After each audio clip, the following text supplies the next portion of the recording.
Folks, I feel like I've found the cheat code for gardening, for going from terrible soil in one moment to putting a seed in the ground and being confident that it's going to grow into a productive plant. So today the experiment continues, but I want to show you the results that I have so far. And remember, all I'm doing with these videos is I'm digging a hole and I'm putting highly fertile stuff. Personally, I'm putting a bunch of leaves, poop, urine, ashes, charcoal, and I did a hole over here where it's just like random greenery and an Amazon box. That's a different video. But I want to show you the results, and then I'm going to show you what we're doing. Alright, result number one, we have a papaya tree. We've also got a bunch of watermelons coming off of this hole, and my chickens got in there and destroyed a little bit, but check this out. We got a little watermelon coming off of this plant. Second hole over here is this papaya. We've got some okra coming off of that. Okra's not doing insanely well, but it's definitely doing better than stuff just planted in the sand. Oh, check that out. There's a baby green anole. That's nice to see. Most of the lizards here are brown anoles. Anyway, we got some more watermelons coming off of this plant. Actually, I almost stepped on them. There's one and there's another one. Oh, that is the same vine. And I want to show you a papaya plant that was planted in just sand. That thing is tiny. I mean, it's not even, the result is not even comparable. I have no confidence that's gonna produce anything. These though, they may produce before the end of the season. So we got the same deal over here. There's another little papaya tree, and we've got some honeydew, some scorched honeydew. The heat got to these, but they're pulling through, and we may actually get a few out of that. Looks like I got an okra popping up there. I don't even remember planting that, but that's good to see. We've got another one over here. This is a bunch of honeydew that I planted, and as you can see, it's just, I didn't plant it that long ago, but it's got deep green leaves, it's popping up, it's vigorous, and that's pretty good to see. And then over here, this is wild to me, but so this is just a cluster of corn. We've got a little moringa tree in the middle. We'll see how that does with all the nutrients. They really don't need that much nutrients. And then there's a little honeydew right there and another one there, and those are looking really good. But corn like this, guys, if I just planted this in straight sand, we would not be seeing corn this big this soon.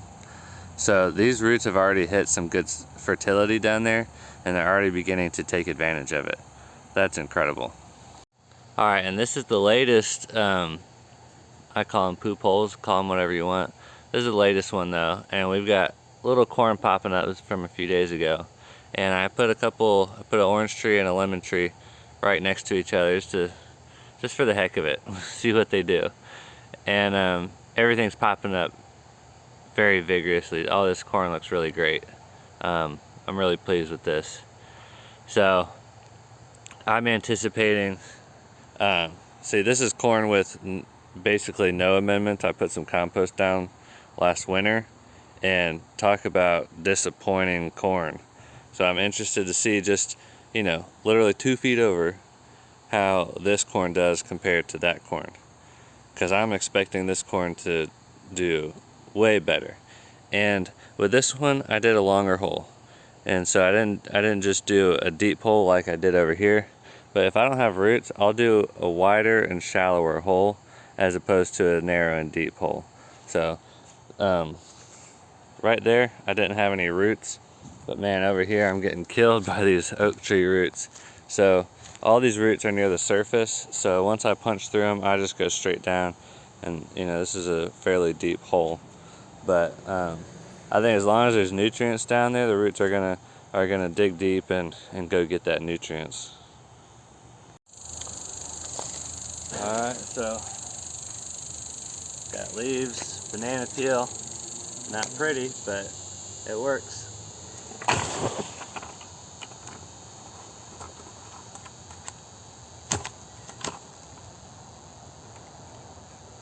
Perfect. Alright, so here we go.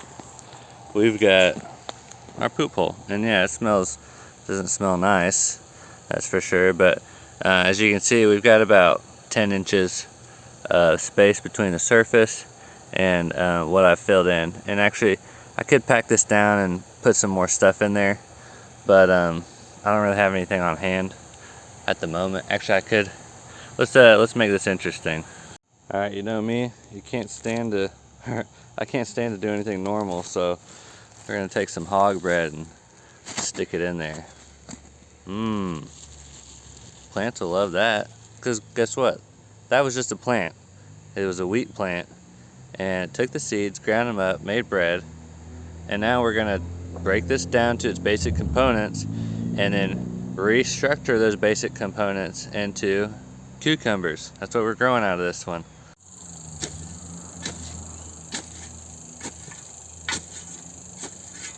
Alright folks, so here we have a hole. Let's get in a little closer, personal. I threw some canna lily leaves in there, and we've got a hole with a bunch of carbon, our dried leaves, nitrogen, the poop, anything green in there, green leaves. We've got a hole full of bacteria, microbes from my own personal gut. There's probably some fly larvae in there as well. And so that's going to be some nitrogen as well. And we basically got a really great recipe to grow some plants.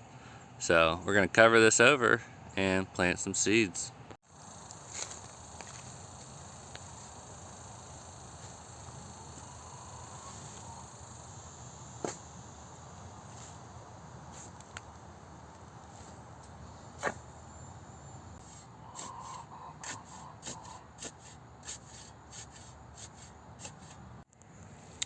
Alright, so we've got our cucumber seeds, and I'm just planting these kind of around the edge here.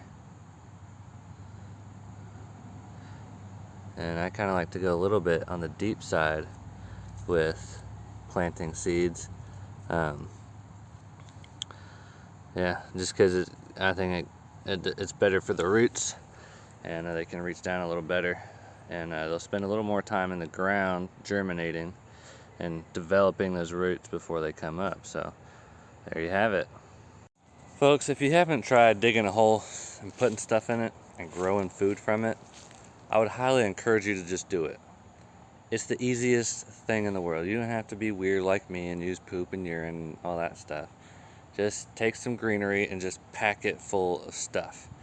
Take ashes, you know, if you've got a fire pit, take some of the burnt wood and throw it in there. Like, anything that was once living, put it in that hole. Besides like motor oil, like within the past 1,000 years, that kind of stuff.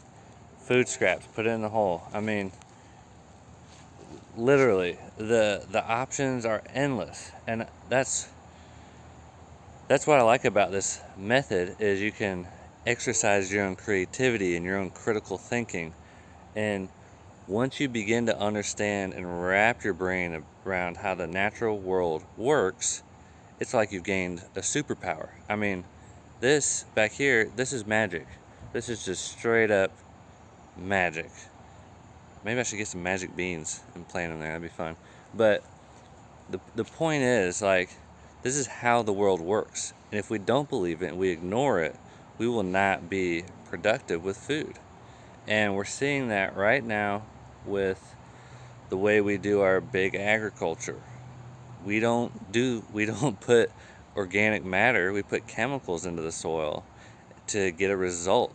And it's doing a ton of damage. Agriculture is one of the most damaging things we do to the earth.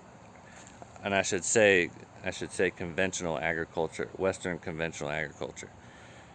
And all this was developed after World War II. And so the damage it's caused in that short amount of time is just mind-boggling. So we have to the way I see it is we have to begin to develop and begin to integrate this type of food production into our culture. And when we do that, we're going to have a highly productive culture, a highly productive society. And so that takes everybody doing their part. And we could have a ton of food. If we're turning poop into food, holy crap. We could have a ton of food, and there wouldn't be hungry people. And that's just a fact. And it's just knowledge, and it's exercising that knowledge. Boom, there you are. Bob's your uncle. Have a great day, guys. Put something in a hole and grow out of it.